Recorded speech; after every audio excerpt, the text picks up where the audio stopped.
श्लोक 24वा.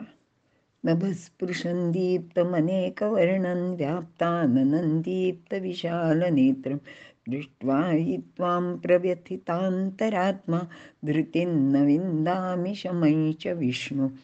अर्थ: आकाशाला जाऊन भिडलेले तेजस्वी अनेक रंगाचे जबडा पसरलेले आणि मोठ्या व प्रदीप्त डोळ्यांनी युक्त अशा देवाला पाहून अंतरात्मा व्याकुळ झाल्याने, हे विष्णू, अर्जुन म्हणतोय की माझा तर इथे अगदी धीरच सुटला आहे आणि मनाची शांतीसुद्धा नाहीशी झालेली आहे.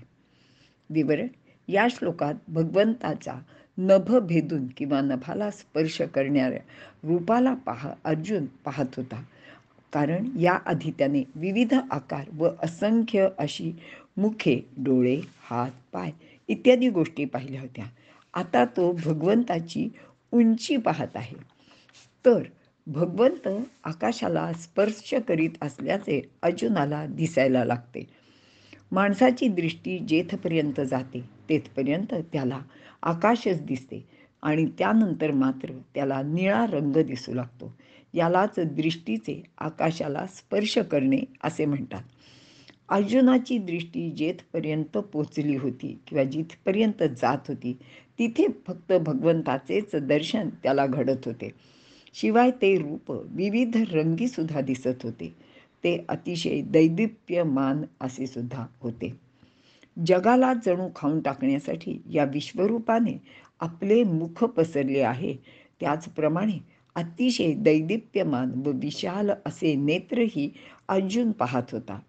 अशा प्रकारचे महाभयंकर रूप पाहून अर्जुन तर मनातून खूपच व्यथित झाला आणि खूप घाबरला सुद्धा, अगदी भयभीत झाला आणि त्याचे मनाला अजिबात शांती वाटेनाशी झाली.